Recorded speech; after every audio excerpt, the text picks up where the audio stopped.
In the aftermath of September 11th, life never went back to normal. Border and security restrictions were tightened, and the Department of Homeland Security was created, with the Transport Security Administration under it. In a recent piece, Richard Hanania makes the case that the U.S. government's reaction to COVID parallels its overreaction to 9/11, and that restrictions implemented as a result could be a sign of the future. Children and vaccinated adults are being asked to take on the burden on behalf of those who have chosen to go unvaccinated. Could this lead to future generations of mask wearers? President and founder of the Center for the Study of Partisanship and Ideology and research fellow at Defense Priorities, Richard Hanania, joins us to discuss. Welcome, Richard. Thank you for having me. So, Richard, where do you see the parallels between the reaction to the pandemic and to 9/11?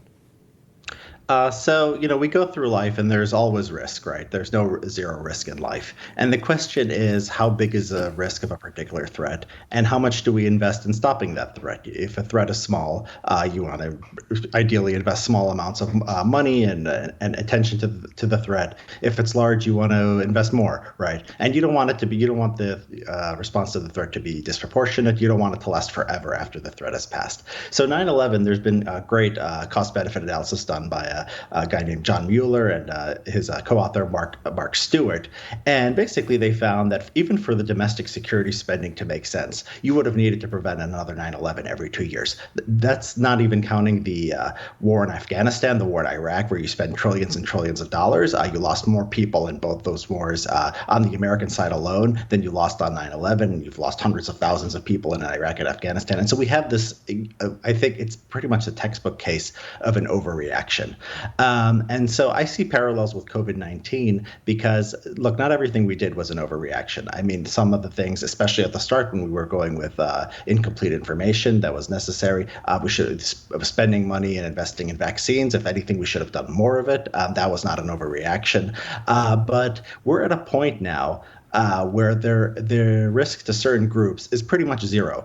For vaccinated adults and children, it's now, people used to say it's just the flu. That wasn't true at the start. It's pretty much true now, if not less of a threat than the flu for children and for vaccinated adults. And now we've never worn masks against the flu. We've never worn masks for other communicable diseases.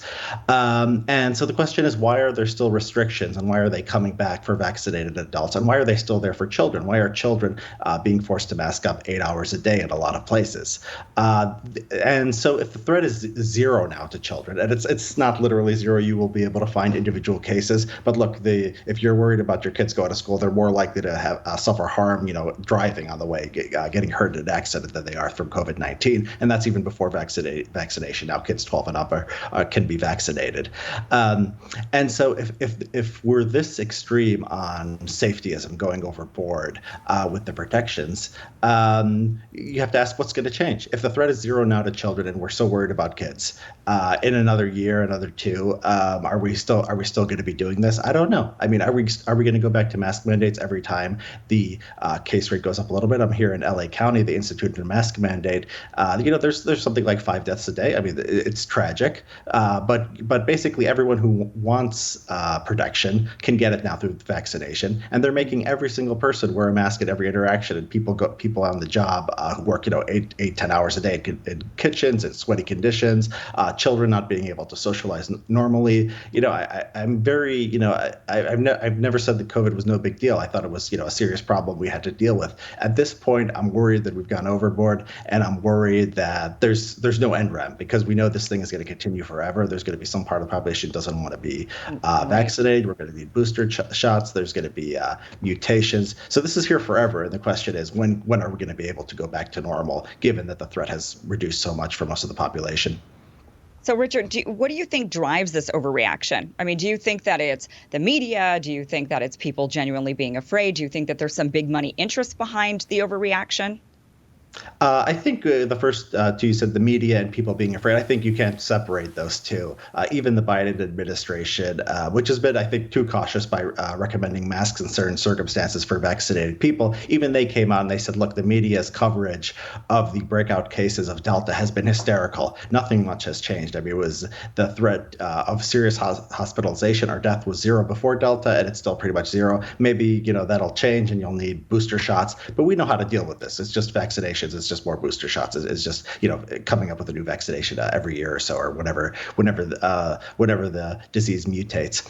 Yes, I think it's natural for people to be scared about things that make the news. I mean, 9/11 was a huge event, and so people die all the time, and there's murders, there's accidents. We're just used to that stuff. That's background noise. School shootings is another great example where we've overreacted. There was a statistic that your kid was 10 times more likely to die on the way to school than to die in school shooting, more likely to get struck by lightning, which we don't take any precautions against. And kids are absolutely traumatized. I've seen kids on the news say, we all talk about it. When is it coming for us? Because we know it happens everywhere. I mean, it's really terrible what's happening to children. And they do, these drills like they're in the military, these active shooter drills. So anything having to do with children, I think we go overboard. That's why I think the COVID restrictions are more likely to stay on children forever than any other group. Even though children are the least threatened by COVID, we're going to be, most over the top in protecting them. And then part of it is, the media and sensationalism. And it's an unfortunate part of our politics, unfortunately. It reoccurs again and again. I wonder if it'll be a little bit different this time than with 9/11 in the sense that with 9/11, the burden was the burden was outsourced. People had to take their shoes off at the airport and run their bags through an X-ray machine.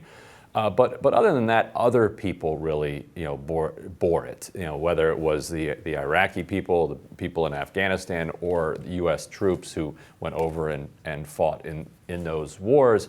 And so people didn't have to confront it on a daily basis.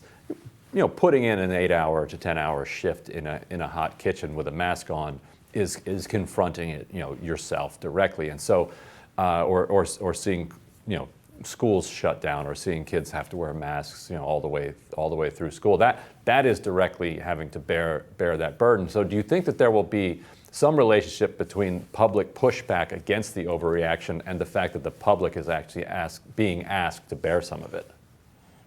Yeah, you bring up a good point. It depends on how scared people actually are. So, you say, well, it's a big burden to wear 10 hours to wear a mask in a hot kitchen. I agree with you. That's huge. But if you don't understand the risk calculation, and sometimes people just don't understand the risk, they're following the media, they're saying better safe than sorry, you might take that burden on. And I think it's important for media, for government, for everybody to have to be clear in communicating risks to people. So it just depends. Like, I'm here in LA County. Even when we were allowed to go maskless after June 15th, it was still 60-70% were still masked up. A lot of these people were vaccinated. Most of them were, statistically. You see people here with. I see people around here, children outside with masks, and in many cases they must be vaccinated, right? That's just absolutely crazy. Outside transmission is very low. Vaccinated are protected. Children are protected. So a child outside with a mask on who's been vaccinated is a pretty crazy sight. So whether people push back or not depends on how much they understand the risks. And I think those of us in positions of influence in the media and the government or whatever should communicate that to them, as clearly as possible. Seems like it's more designed not for people to push back, but for people to push it forward almost in a way where they're saying to their neighbors and their friends, you must go get vaccinated because my life is now miserable and it's all because of you. So rather than pushing back on the government, they're actually pushing out at everybody else. And it seems like that's almost the design of these mandates, potentially. Potentially, yeah. I think that's a clever theory. I don't know if the government is really being, that smart and thinking it through. I think we're going to get mandates through other means, like a lot of colleges, a lot of businesses are doing that. Even just the people are scared of the Delta, so they're getting vaccinated more the last week or two. Vaccinations have really ticked up. That's good. I'm a big fan of the vaccines. They obviously work. They reduce the risk. They're the reason we can go back to normal. But eventually, we've got to adjust just accept. We've got to take victory. We've got to accept that we actually beat this thing, and it's not zero. It's never. Life is never. This thing will be with us forever. But we can get back to life. I mean, I think that's what people need to realize, and I just hope at some point we do. Well, Richard, thank you so much for joining us. Thanks, Ryan. I appreciate it. And we'll have more Rising for you right after this.